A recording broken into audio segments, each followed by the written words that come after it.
अस्सलाम वालेकुम जी, welcome back to my channel. I hope you all are doing well and great. आज का हमारा लेसन है lesson 35 the pedagogy of world Englishes. Topic 205 देखें, टीचिंग वर्ड इंग्लिशेस। पहले तो जो है वो एक नेटिव वैरायटी ऑफ इंग्लिश जो थी उसकी टीचिंग की जाती थी, ठीक है। लेकिन जैसे ही वर्ल्ड इंग्लिशेस आई तो इसका मतलब था कि अब डिफरेंट वैरायटीज़ ऑफ इंग्लिश की रिकॉग्निशन जो है वो ज़रूरी है, ठीक है। तो इस लेसन में हमने जो है वो ईएलटी को पढ़ना है, इंग्लिश लैंग्वेज टीचर्स की स्टडी होगी। ईएलटी को पढ़ेंगे वर्ल्ड इंग्लिशेस के पर्सपेक्टिव से कि जैसे ही ईएलटी प्रोफेशनल ने वर्ल्ड इंग्लिशेस के एग्जिस्टेंस को रिकॉग्नाइज़ किया तो उन्होंने कौन से चैलेंजेस को जो है वो फेस किया। उन्होंने नंबर ऑफ़ चैलेंजेस को फेस किया। पहले तो दो चैलेंजेस देखें, कॉन्फ्लिक्ट बिटवीन प्रिस्क्रिप्टिविज़म एंड क्रिएटिविटी। अब यहाँ पर प्रिस्क्रिप्टिविज़म और क्रिएटिविटी जो है वो ये शो कर रहा है कि आया कि वो फॉलो करेंगे नेटिव वैरायटी, स्टैंडर्ड वैरायटी, और वो एक्सपेरिमेंट करेंगे क्रिएटिविटी के साथ। ये लॉट ऑफ चैलेंजेस थे और ये भी एक बहुत बड़ा चैलेंज था, ठीक है। उसके अलावा इश्यूज़ ऑफ इंटेलिजिबिलिटी था। अब ये इंटेलिजिबिलिटी जो है वो ये शो करवा रहा है कि बाज़ औक़ात जो है वो लैंग्वेजेस को समझना, उनकी वैराइटीज़ को समझना जो था वो मुश्किल हो जाता था, ठीक है। तो ये वाले चैलेंजेस भी इनको फेस करने पड़े। उसके बाद मिसकॉन्सेप्शंस बताई गई हैं about the realities of ELT. उनमें से पहला मिसकॉन्सेप्शन है कि English is a mean of becoming involved in the culture of inner circle. Mostly students को, मोस्टली लोगों को लगता है कि ये इनर सर्कल में ही मर्ज है, तो इसलिए भी जो है वो ये ज़्यादा प्रोफिशेंट होते हैं। उसके अलावा inner circle users have a large amount of contribution in ELT, जबकि एक रॉन्ग कॉन्सेप्ट है। अगर पाकिस्तान में भी देखा, there are so many teachers जो कि नेटिव टीचर्स नहीं हैं, आउटर सर्कल, एक्सपेंडिंग सर्कल से बिलोंग करते हैं, तो ये भी एक रॉन्ग मिसकॉन्सेप्शन है। उसके अलावा global user of English desire to speak और राइट लाइक नेटिव स्पीकर्स। अब ये नेटिव स्पीकर्स वाला भी एक मिसकॉन्सेप्शन जो है वो इमर्ज है। उसके अलावा ये मज़ीद उसके जो है वो बताई गई हैं मिसकॉन्सेप्शंस। आपने इन्हें एक एक दफ़ा पढ़ लेना है क्योंकि ये याद करने वाले हैं, कुछ स्टेप्स को फॉलो करना चाहिए। उसके अलावा encourage students to use English creativity according to their own context, need to be aware of other varieties of English. Like लोगों को लगता है कि वर्ड इंग्लिशेस को रिकॉग्नाइज़ करने के लिए आपको डिफरेंट वैराइटीज़ ऑफ इंग्लिश को जो है वो समझना ज़रूरी है, ठीक है। अब different varieties of English, obviously बात है, आप लोग ब्रिटिश एरिया में हैं तो आपको ब्रिटिश वैरायटी फ़ॉलो करनी होगी। लेकिन अगर आप पाकिस्तान के किसी ऑफिस में काम कर रहे हैं तो आप एक लोकल वैरायटी ऑफ इंग्लिश भी यूज़ कर लेंगे तो कोई ऐसा मसला नहीं होगा, ठीक है। उसके अलावा टॉपिक 206 देखें। अब यहाँ पर varieties of English in bilingual context बताया गया है। बायलिंगुअल कॉन्टेक्स्ट तो वही है ना, पाकिस्तान की, इंडिया की, सिंगापुर, इन सब कंट्रीज़ की बात आ गई है, जहाँ पर वैराइटीज़ को फॉलो करना भी एक चैलेंज था और उस पर भी काफ़ी सारी इम्प्लिकेशंस की गई। अब जैसे कि ब्रिटिश इंग्लिश है अलॉन्ग विद सेल्टिक लैंग्वेजेस जैसे कि आयरिश, स्कॉटिश, ये सारे लैंग्वेजेस। उसके अलावा अमेरिकन इंग्लिश, आउटर सर्कल इंग्लिशेस इन मल्टीलिंगुअल कॉन्टेक्स्ट।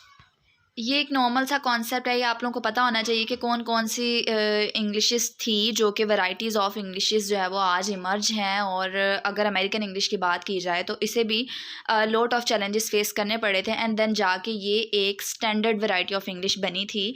उसके अलावा dilemma faced by outer circle varieties, यहाँ पर दो मॉडल्स शो करवाए गए हैं, exonormative model of English vs endonormative model of English. अगर हम एक्सोनॉर्मेटिव मॉडल ऑफ इंग्लिश की बात करें तो इसका मतलब है कि whether you use of native variety of English as a model, तो ये नेटिव वैरायटी ऑफ इंग्लिश को शो करेगा।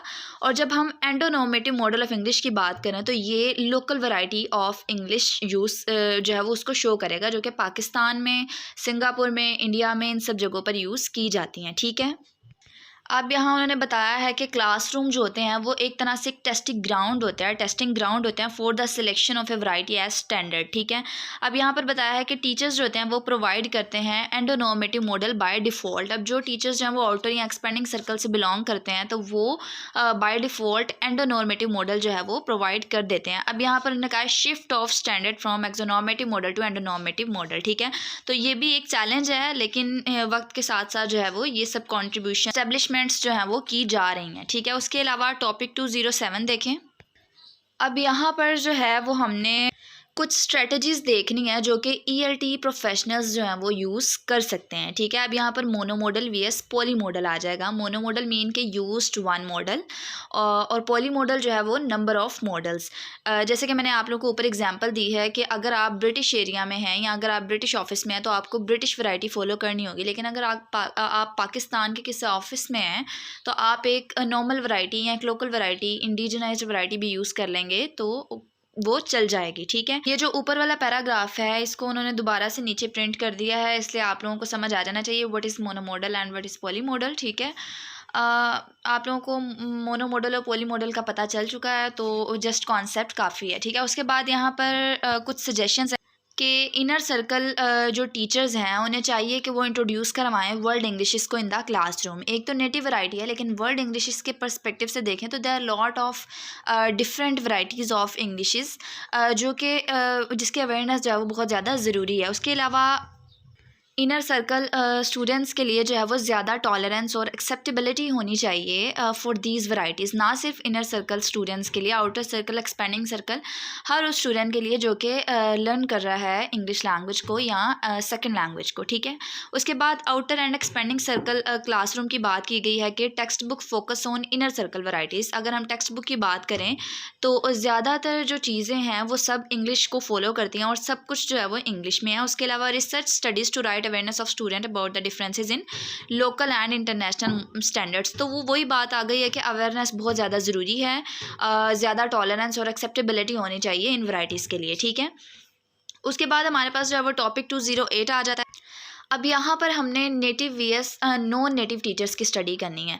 मैं आप लोगों को इसका एक छोटा सा कॉन्सेप्ट देती हूँ कि जो नेटिव टीचर्स होते हैं ना, जो कि जिनको इंग्लिश बाय मदर टंग जो है वो सिखाई जाती है, तो वो उस उन स्टेजेस से गुजर कर नहीं आते जो कि एक लर्नर के लिए बहुत ज़्यादा ज़रूरी होते हैं। अब जैसे कि आप पाकिस्तान में किसी इंग्लिश टीचर से मिलें जो कि इंग्लिश में बहुत ज़्यादा प्रोफिशिएंट होगा, तो वो आपकी सिचुएशन को समझ सकेगा कि आपको कौन सी डिफ़िकल्टीज़ पेश आ सकती हैं, तो उसका तजुर्बा जो होगा वो आपके बहुत काम आएगा। लेकिन वहीं पर अगर हम किसी नेटिव टीचर की बात करें तो वो तो उन स्टेजेस से गुजरा ही नहीं है, तो उसको डिफ़िकल्टीज़ का या स्टूडेंट की लेवल्स का नहीं पता हो सकता। ठीक है, तो ये उसके बारे में बताया गया कि नेटिव टीचर्स की अगर देखा जाए तो confusion between ENL and the teaching of English as a second language. अब यहाँ पर सेकेंड लैंग्वेज SLA रिसर्च के मुताबिक जो है एक मिसकॉन्सेप्शन है, गोल ऑफ लर्निंग लैंग्वेज जो है वो is like native like competence होना चाहिए। अब यहाँ पर नेटिव स्पीकर्स का देखें, as teachers lack the experience of having learn the language. ठीक है, तो ये आप लोगों को पता चल गया है, लैक पेडागोजिकल ट्रेनिंग, कि वो उस तरह की ट्रेनिंग से नहीं गुजरे होते। उसके अलावा नॉन नेटिव टीचर्स का बताया कि ये जो है वो अपना एक्सपीरियंस शेयर करते हैं स्टूडेंट्स के साथ। ठीक है, उसके अलावा यहाँ पर कुछ मिसकॉन्सेप्शन है about native speakers as teachers. लोगों को लगता है कि ये नेटिव स्पीकर्स हैं तो ये ज़्यादा प्रोफिशेंट होंगे, ज़्यादा एक्सपर्ट होंगे, इनकी इंग्लिश जो है वो हमारे लिए काफ़ी ज़्यादा हेल्पफुल होगी। तो काफ़ी सारे मिसकॉन्सेप्शंस होते हैं। अगर आप भी as a student, as a learner हैं, तो आप भी सोचेंगे पहले आपकी फ़र्स्ट प्रायोरिटी यही होगी कि आपको एक native speaker of teacher English का जो है वो मिले, जो कि आप लोगों को इंग्लिश सिखाए। तो ये आपका भी एक मिसकॉन्सेप्शन हो सकता है। ठीक है, अच्छा जी, अब हमारे पास टॉपिक 209 आ जाता है, world English implications for teacher education. ये असल में इस पूरे पैराग्राफ में या इस पूरे टॉपिक में हमने असल में ये पढ़ना है कि टीचर, एजुकेटर और ट्रेनर्स को जो है वो कौन से स्टेप्स को फॉलो करना चाहिए, कौन से स्टेप जो है वो उनको ज़रूरत है वो फॉलो करने की, जो कि टीचर्स की एजुकेशन के लिए ज़रूरी है। अब यहाँ पर पहला स्टेप जो है वो है exposure to world English models and theories. इसका क्या मतलब है कि एक ही तरह के मॉडल्स की बजाय जो है वो डिफरेंट वैरायटीज़ ऑफ इंग्लिश से आगाह करना चाहिए। मीन्स क्या है कि expose to world English theories and models. इस तरह क्या होगा कि जो टीचर्स होंगे वो डिफरेंट वैरायटीज़ से जो है वो मिल सकेंगे और इस तरह वो एक पर्टिकुलर वैरायटी ऑफ स्टूडेंट्स को जो है वो इजीली डील कर सकेंगे इन अप्रोप्रिएट मैनर। ठीक है, उसके बाद सेकंड स्टेप हमारा awareness of ELT practices and practitioners around the world.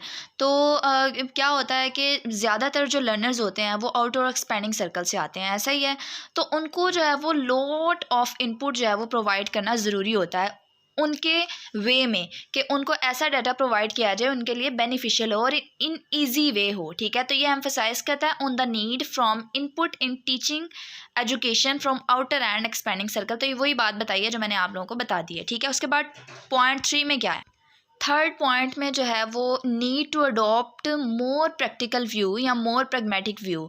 Means क्या है यहाँ पर कि जो लर्नर हैं उनकी नीड्स को माइंड में रखें, उनके अकॉर्डिंग जो है वो उन्हें डाटा प्रोवाइड करें।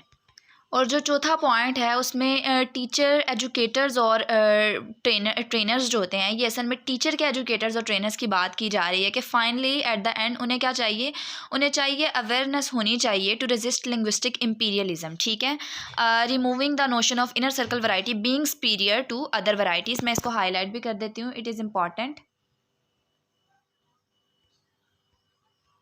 ये पॉइंट्स को मैंने एक दफ़ा फिर से हाईलाइट कर दिया है क्योंकि मुझे याद नहीं रहा इसको हाईलाइट करना, तो आप लोगों को इन पॉइंट्स का पता चल गया होगा। जिस तरह मैंने बताया है, आप इसको in your on words, in simple words आप लोग बता सकते हैं। ये इतने डिफ़िकल्ट वर्ड्स को जो है वो याद करने की ज़रूरत नहीं है, जस्ट कॉन्सेप्ट। अब यहाँ पर टॉपिक 210 है world English implications for teacher education, यानी कि native English language teacher education बताया है कि इन्हें क्या क्या ज़रूरत है, कौन कौन से स्टेप फॉलो करने की, कि need for understanding of the global perspective, need for an exposure to different varieties of English, availability of resources for teacher education. ये अब डिफरेंट पॉइंट्स हैं, आप लोग इन्हें खुद भी पढ़ सकते हैं क्योंकि आप लोग एक मैच्योर लेवल पर हैं, आप लोग एक हाई लेवल पर हैं, तो आप लोगों के लिए ये ईजी होना चाहिए। बाकी जो इसमें डिफ़िकल्ट थिंग्स थी वो मैंने आप लोगों को इन ईजी वर्ड्स बता दी हैं। आई डोंट थिंक सो कि कुछ रह गया है पीछे जो बताना चाहिए। बाकी कुछ पॉइंट्स को याद कर लिया करें, हर चीज़ को रटने की ज़रूरत नहीं है। आई होप सो कि आपको लेक्चर समझ आया होगा। अपनी पूरी कोशिश करूँगी कि फ़ाइनल टर्म से पहले वीडियोस बना दूँ मैं, और आप लोगों का सिलेबस भी कवर कर दूँ, क्योंकि मैं जानती हूँ कि आप लोग मेरी वीडियोस से फ़ायदा उठा रहे हैं, आप लोगों को समझ आ रही है। तो ऑब्वियस सी बात है, ये मुझ पर भी एक फ़र्ज़ है कि मैं अपना काम पूरा कर दूँ, आप लोगों के फ़ाइनल टर्म से पहले वीडियोज़ बना दूँ। तो मैं अपनी पूरी कोशिश करूँगी। बाकी दुआओं में याद रखिएगा।